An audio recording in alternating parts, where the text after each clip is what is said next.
here. There was so much capital Mm-hmm. irresponsibly deployed to capture dreams that the volume of equity destruction is going to be massive.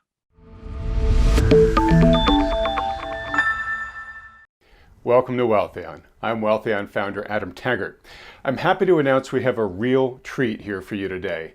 Stephanie Pomboy returns to host a special interview with economist, hedge funder, and professor Peter Atwater. It's pretty excellent and extremely timely. Enjoy. Hi, this is Stephanie Pomboy. I am the president of Macro Mavens, who is guest hosting for Adam Taggart today. Apparently, on my first outing as guest host, the YouTube channel was still standing, nothing burned down, so he graciously offered for me to try number two. And I'm very excited to have with me someone whose brain I've been very eager to pick for a while, and the timing seemed particularly great right now, and that is Peter Atwater. Peter is, for lack of a better description, sort of an expert on confidence, and more specifically, how changes in confidence can influence the economy and the financial markets. So the timing, like I said, could scarcely be better because it feels to me a lot, Peter, like we've hit these extremes. And for a little while, it felt like the extremes in confidence that we were seeing in the economy were finally being mirrored on Wall Street. And then you come to yesterday and today, and it feels like we're right back to your K-shaped situation. So maybe you could talk, actually, before we get into all that, I'd love for you to describe a little bit about what it is that you do. You know, you made a shift from working in the financial services sphere to deciding, I really need to be an expert on confidence to figure out what's going to happen here. How you made that shift, what brought you to it, and then sort of a little bit about your process and how you measure confidence. Okay, so this is all the consequence of my then 6-year-old son, who, when I turned 45, decided to sort of triumph his math skills and letting me know that I was halfway to 90. And so, yeah, so that, as I was blowing out the birthday candles, realized that I was halfway to 90 and decided it was time to do something different. And at that point, I think I had not yet become familiar with you, but my next stop was Minionville, writing about what I saw in the financial services industry. And what I discovered, I think, through the financial crisis was that the stories weren't quite right in terms of why it happened. And that sent me down the rabbit hole of consumer sentiment, and through a journey through socioeconomics, which is a field that Bob Prechter really pioneered in terms of looking at the connection between mood and decision making. And for the past 15 years, I've really been focusing on how changes in how we feel drive what we do. And I've found a lot of consistencies and important connections that I try to use to assess what's happening in the markets, where the markets are going, where the economy's going, trying to avoid the pitfalls of buying at the top and selling at the bottom, which unfortunately most people do. Yeah, well, I mean, it's definitely a study in psychology when you get to that point where, as the markets are going up, everyone feels like they've got to go up forever. And of course, out of nowhere, that psychology will shift, and you get to these periods where it's like no one wants to touch a stock with a 10-foot pole.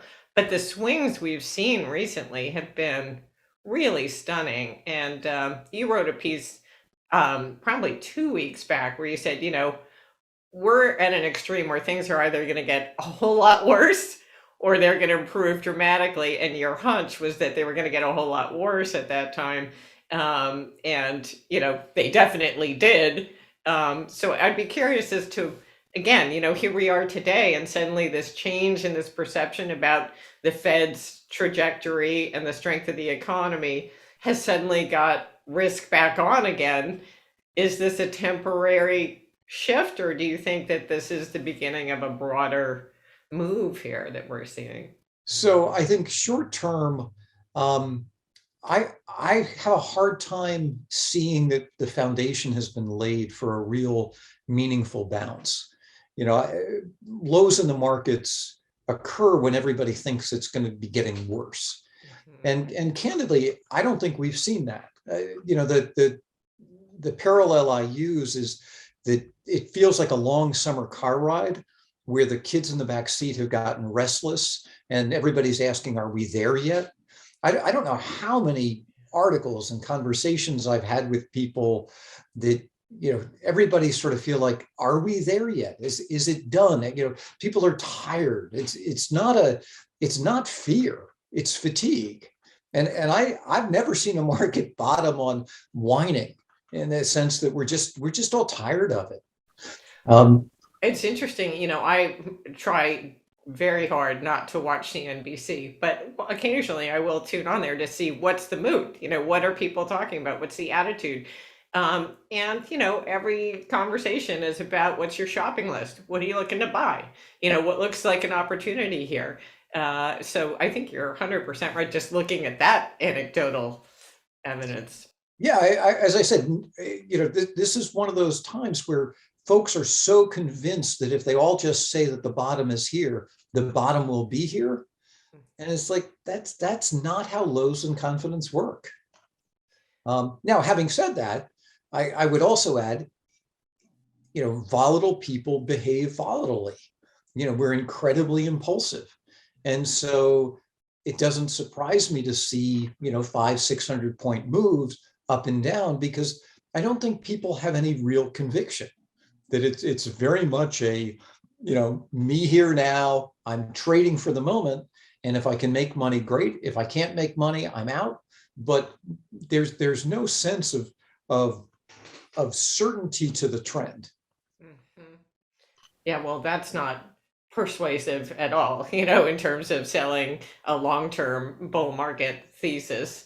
And again, I come back to your description of the K-shaped recovery, and what you described as clearly, the high end was going to do very well because the financial markets were going bananas, and the low end was just continuing to get weaker and weaker and more pressured.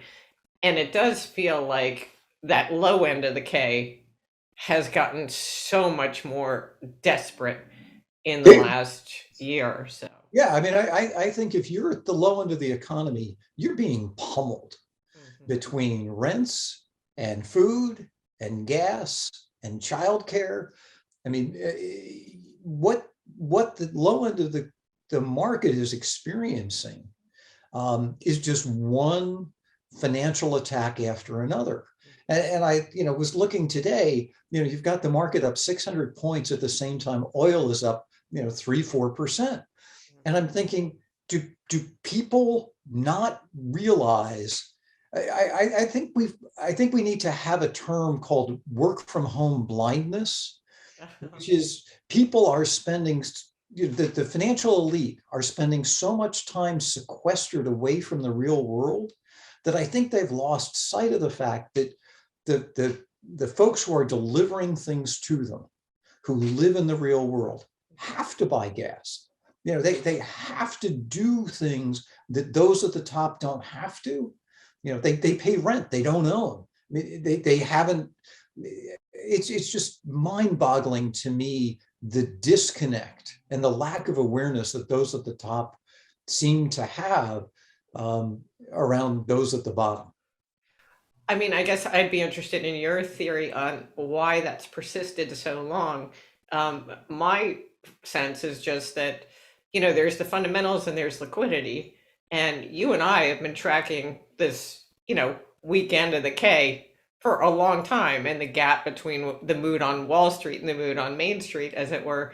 But, on Main Street, those kind of pressures are irrelevant, because if a company buys back enough shares, its earnings go up, it pays dividends, it's got all this funny money to throw around at shareholders. And so they're enjoying high times. They don't really care, what the actual core business is anymore. And in fact, in this run up, we had profitless tech companies were driving the market. So who cares whether you have a viable enterprise or not, or whether your consumers are able to rub two nickels together? As long as the Fed's easy, let the good times roll. Yeah, I mean, with free money, the ability to financially engineer your earnings results is unlimited. I mean, you can create whatever earnings per share you wanted to, thanks to, zero interest rates. And so I think we've seen companies over and over do that. And then, mirrored with that, the bubble in dreams that we've experienced, where investors were buying, willing to buy promises of even the most ridiculous things. And so, what I think is underway, though, is a real reversal in sentiment that didn't begin this year, but began almost 18 months ago, when you saw, GameStop and SPAC mania, accompanied by record volumes of negative yielding interest rate bonds. So you had this parallel peak in stock prices and in bond prices. And that is an unprecedented moment in the markets. We've never seen this kind of coincidence before. And so what I don't think investors quite appreciate is we're having an unwinding in both fixed income and equities simultaneous here. And there's not going to be any place to hide in that. Yeah, absolutely. I mean, one thing that I've been tracking, which, is a little bit more nerdy minutia, but the corporate credit side, I always look at as, a good leading indicator of where the stock market's ultimately going to head. And, everyone's been focused on credit spreads, saying, well, credit spreads really haven't moved that much. But, junk yields have gone from 4 to 7.5 in 5 months. Yeah. So I have to believe that there are marginal borrowers, like there were in subprime, who could only service a 4%, bond, who now are going to have to face rolling that over at 7.5. But, it's been another universe. For some reason, that what's happening in the bond market, like you're talking about, has been viewed as somehow, I guess, just hasn't captured the attention. I mean, the treasury market's gotten some attention, but nothing else. And I think, your point is well taken. That's those two moving together. It's incredibly powerful and important and different. Yeah, and what we haven't seen yet, to your point, is any comment about potential business failures.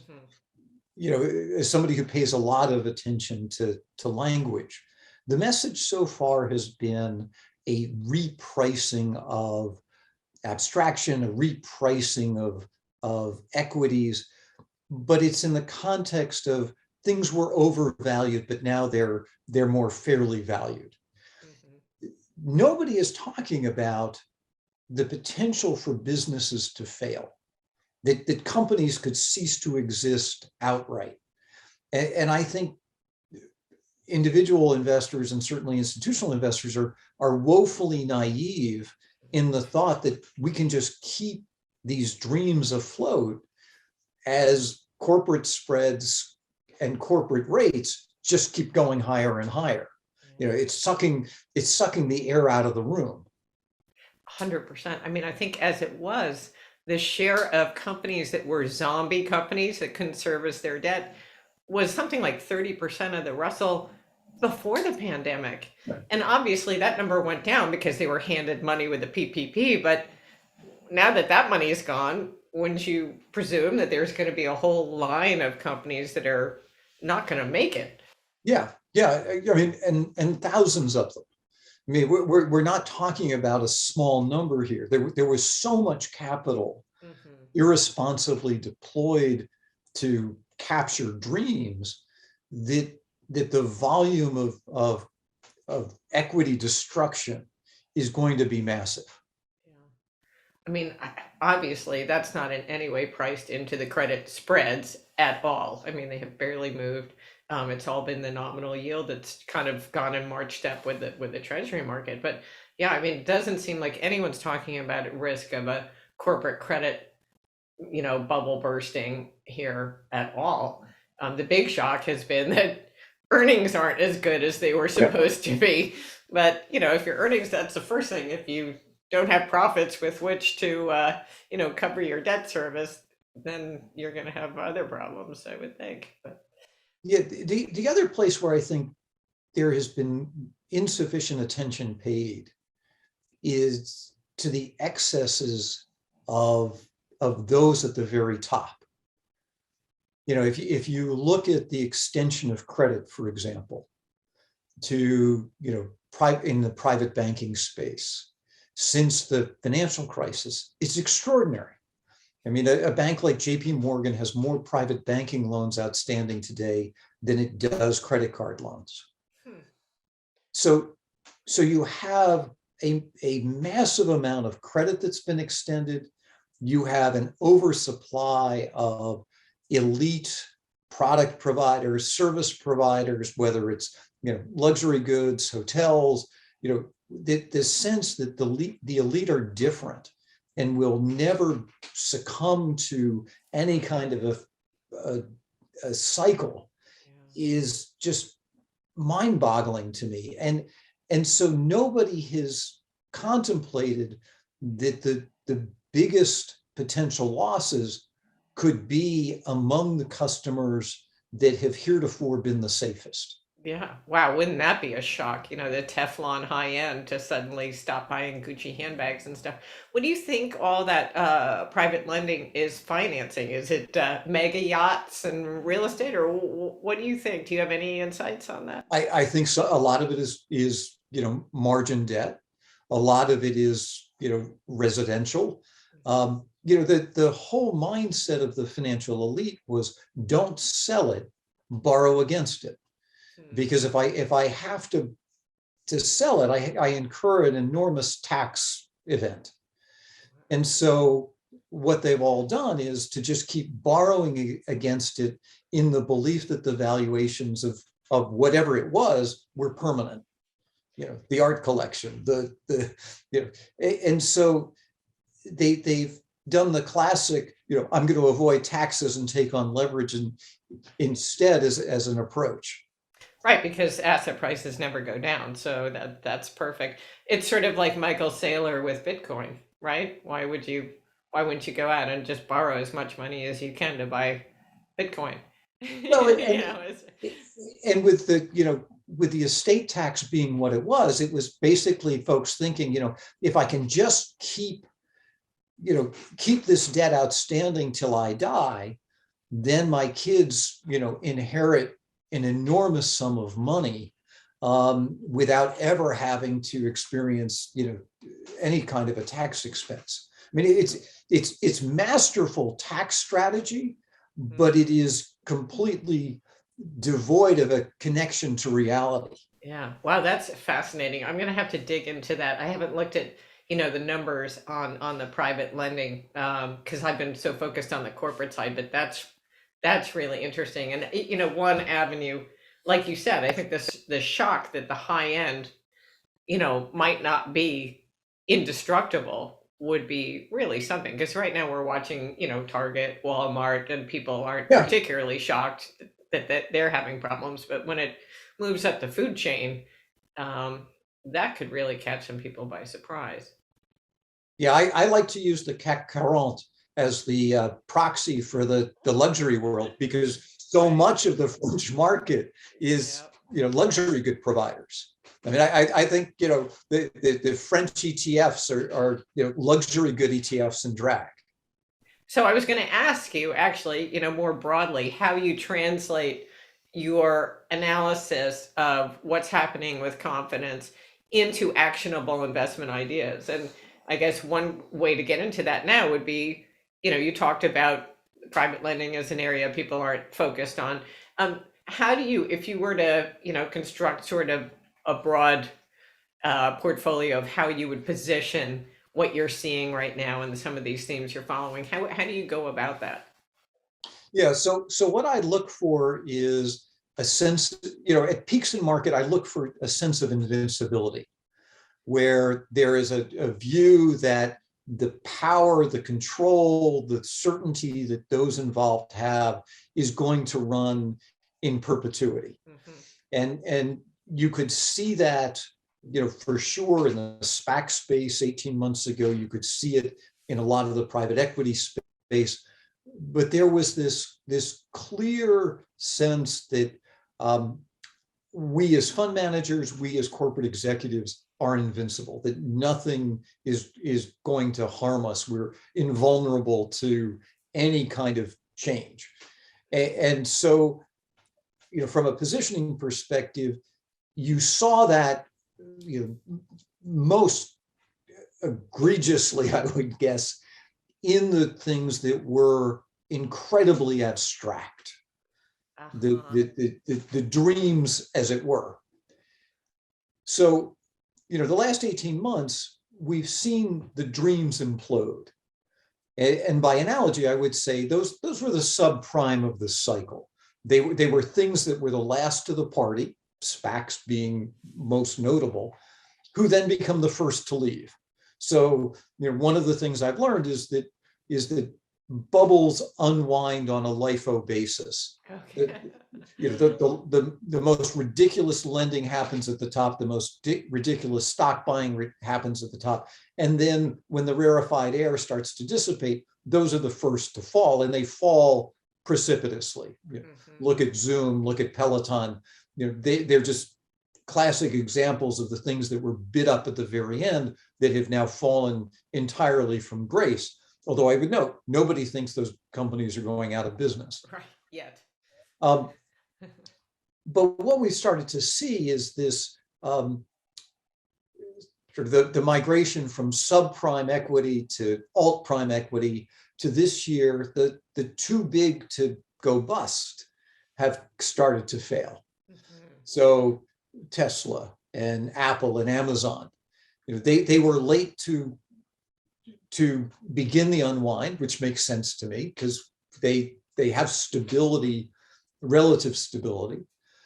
But what's so noticeable and important about this year's decline is it's the most viable that are beginning to struggle. And that's where you end up with, from an analogy perspective, the too big to fail banks coming under attack in the 2008 banking crisis. And now we're talking about real companies with real earnings that are starting to struggle.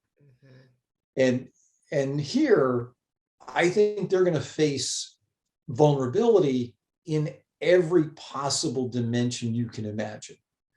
So revenue pressure, cost pressure, tax pressure, regulatory pressure, just everything that could go wrong is going to go wrong because they've had an enormous tailwind that's about to become a huge headwind.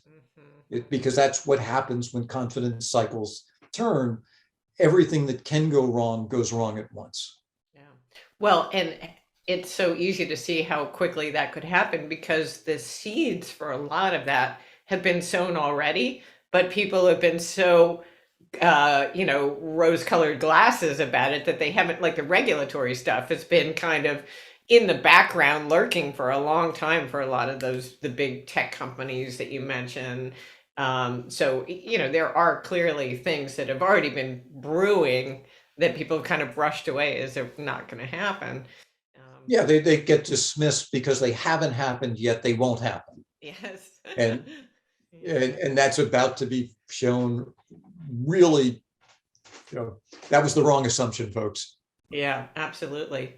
So going back a little bit to this current scenario where obviously the markets are having this momentary euphoria of, okay, maybe Powell isn't Volcker 2.0, so we'll be okay. And I guess what I struggle with is, let's say the Fed does sort of scale back on its tightening path, and you continue to see this erosion in earnings forecasts, which I think will, continue to come down, and obviously the gas price pressures will continue to chew at that low end of the K.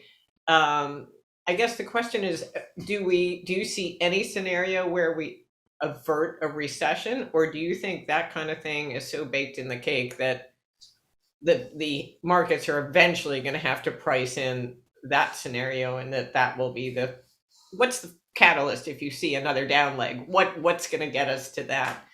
Yeah. So if I watch, as I do Google Trend spikes, we've just seen a huge spike in the word recession, a huge spike in the word stagflation. And so what we are now starting to see are the implications of that burst in sentiment.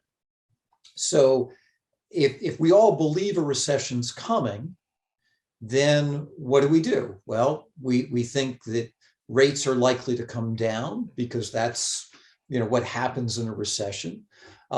We begin to lay people off, which we're starting to see in larger and larger numbers. And so I think that the cake has been baked from a sentiment perspective, where people are now acting on the assumption that recession is coming. And remember, it's that action that actually causes the recession to come. So I think that the cake has been baked. And I think that we could easily see the Fed, pull back even more dramatically as the economy weakens.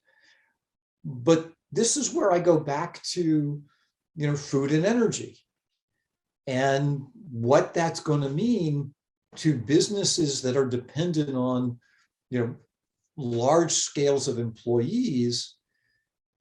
They're going to struggle because in order to keep peace, as it were, they're going to have to find ways to keep raising wages during a recession. Or they certainly aren't going to be able to cut them at a time when those input costs, food and energy being the number one outside of wages, show no signs of going down anytime soon. I mean, I think, I look at just the CPI versus the PPI as sort of a crude profit proxy.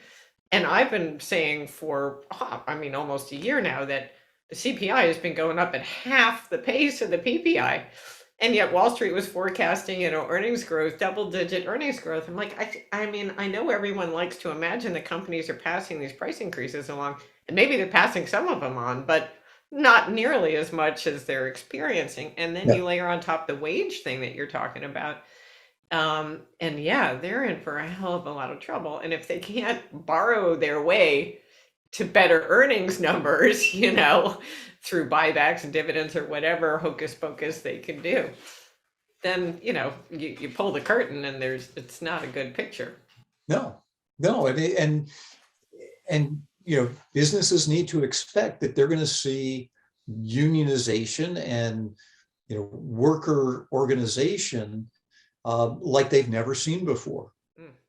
And the other thing I think businesses need to get braced for is the impact of this mismatch on the revenue side between what I call temporary income and permanent expense. So we celebrated on the way up this era of the subscription model, this era of the rental model, where anything could be borrowed for a short period of time, and that was the given. And I don't think folks realize that when you can't afford to eat and to buy gas, right, things are going to go. Yeah, $10 Netflix is more than you're willing to pay. Yeah. And I think I'm waiting for the bubble burst in rental property, whether it's vacation rental property or suburban rental property, this is where I don't think landlords recognize the power of the consumer to reprice what the base rate is for hotels and for things that you need on a short-term basis. If the consumer is going to have far more leverage than those owning all of these things expect. You were talking about the power of unions, and it just made me think immediately of Starbucks and Howard Schultz, because he, obviously came in and immediately decided that they're no longer going to do share buybacks, which, I guess right now is viewed as the exception, clearly, to the very firm rule that companies are going to continue to buy back shares like crazy. So I'm curious as to whether that struck you as a signal, or if it is kind of a one-off. I mean, do you make anything about Schultz's moves there? Yeah, I think what that suggests is he was looking very quickly, and obviously he knew what was going on before he arrived. Yeah.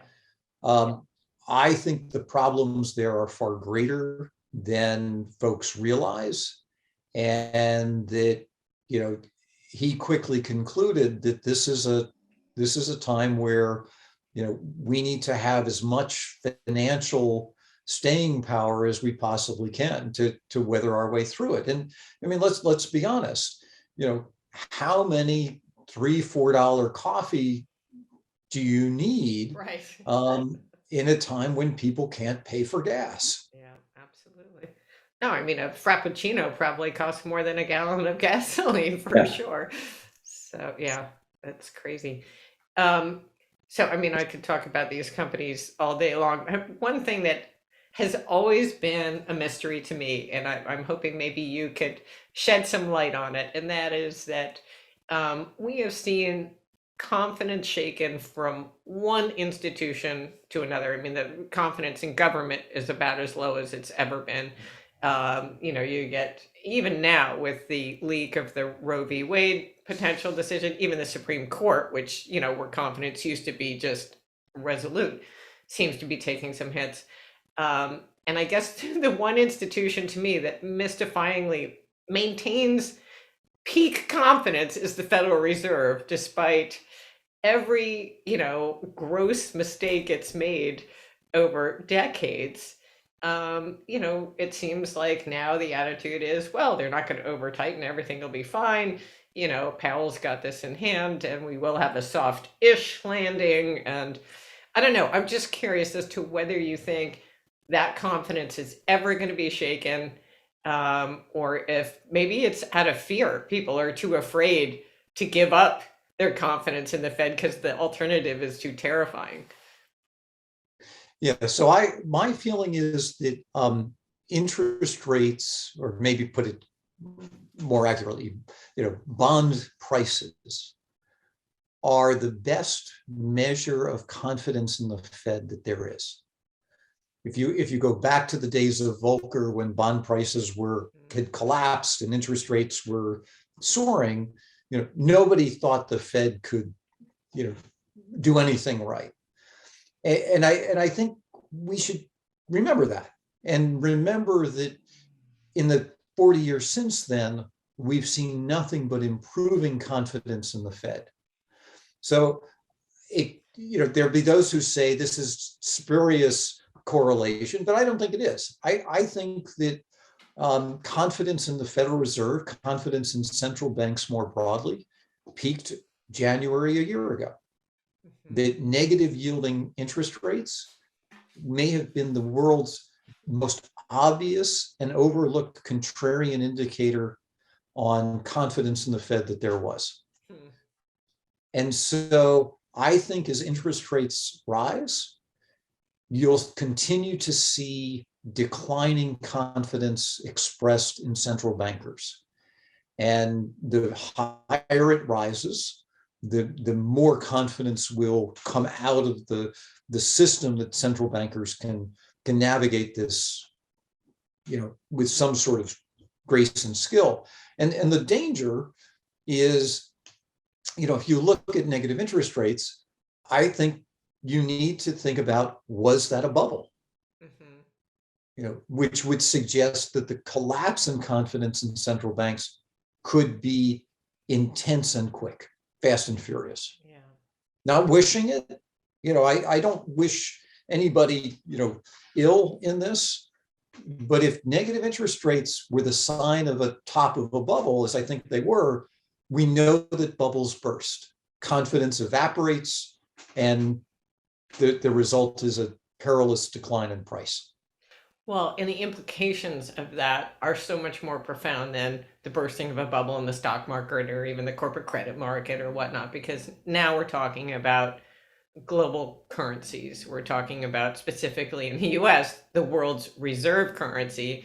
And we've already seen sort of a bifurcation of the global currency order in terms of, a hint that there's now going to be maybe a commodity based currency regime starting in Russia and maybe along with China. And so if you start to pull at the confidence in Western central banks, you're really talking about potentially a whole new monetary order, are you not? I mean, Yeah, you're talking about a reordering of the globe in terms of relative strength and power. Um, and right now the mindset is around those with commodities, that commodities will be the dominant, currency of choice, and the commodities potentially could be weaponized in this process. I think that we have to be cognizant of that implication, and this is where it gets complicated if you're an equity investor, because the potential then isn't a market collapse, but a market collapse that is preceded by hyperinflation. mhm. And so, as bearish as you may be, I still think equity investors have to have a bit of one foot on the brake, one foot on the gas, because if the consequence isn't outright price collapse, the alternative is that as currencies lose their value, you end up with an enormous hyperinflative asset bubble. I have one client who always reminds me that no one lost money during the Weimar Republic in the German stock market. It just hyperinflated away.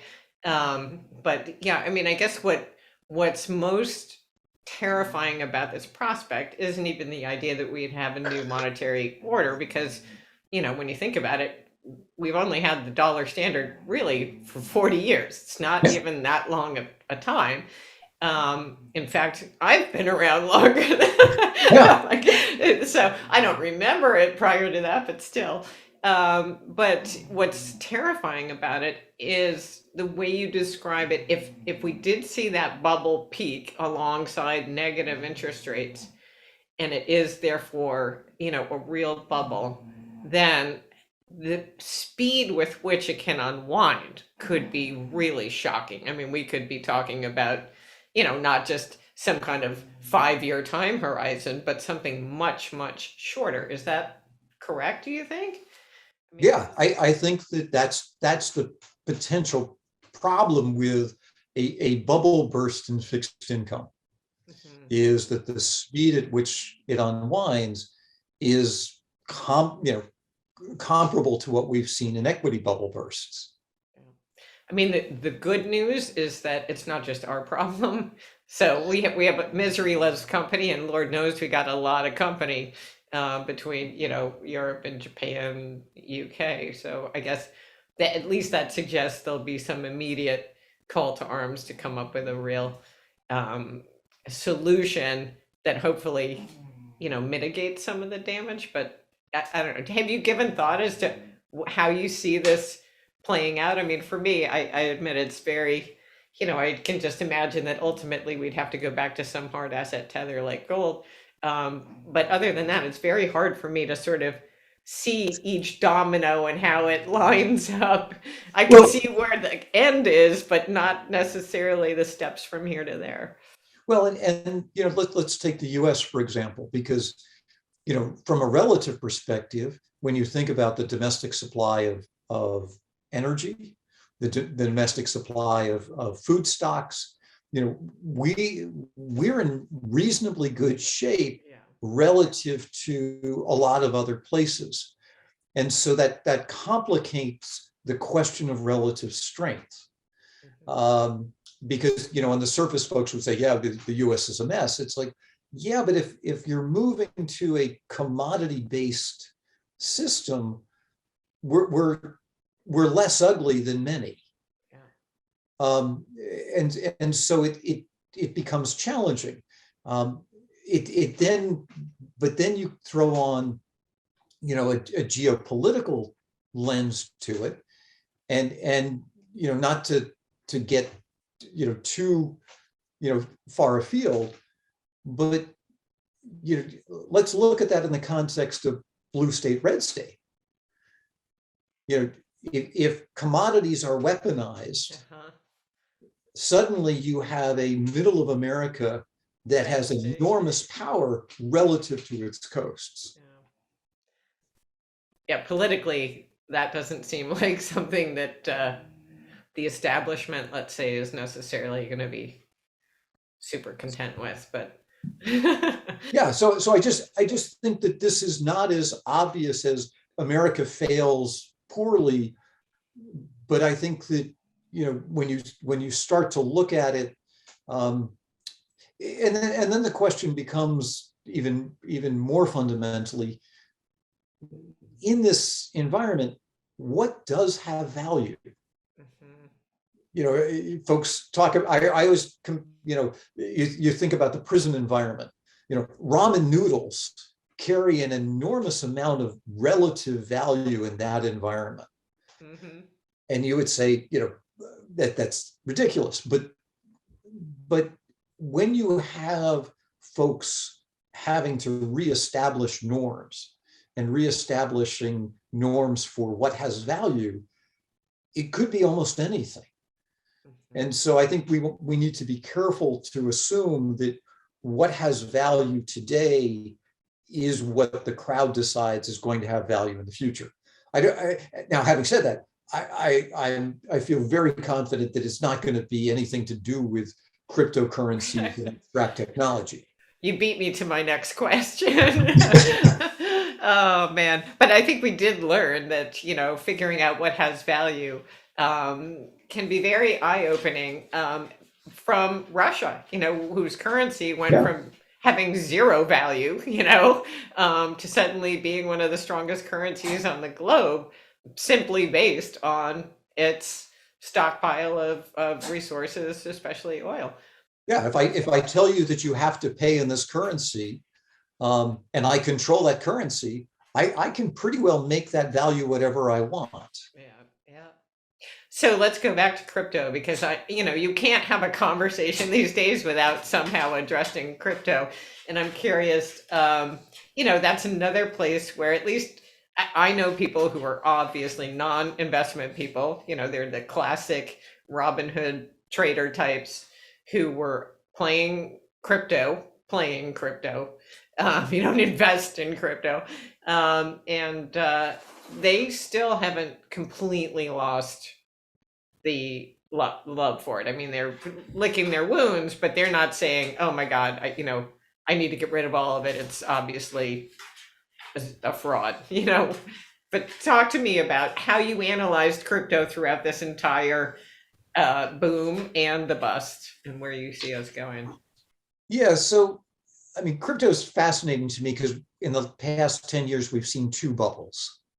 Stephanie's interview with Peter will continue over in part 2, which will be released on this channel tomorrow as soon as we're finished editing it. To be notified when it comes out, subscribe to this channel if you haven't already by clicking on the subscribe button below, as well as that little bell icon right next to it. And be sure to hit the like button too while you're down there. And last, if the challenging macro outlook that Peter has detailed in this interview has you feeling a little vulnerable about the prospects for your wealth, then consider scheduling a free, no-strings-attached portfolio review by a financial advisor who can help manage your wealth, keeping in mind the trends and risks that Peter and Stephanie have mentioned here. Just go to wealthion.com and we'll help set one up for you. Okay, I'll see you next in part 2 of Stephanie Pomboy's interview with Peter Atwater.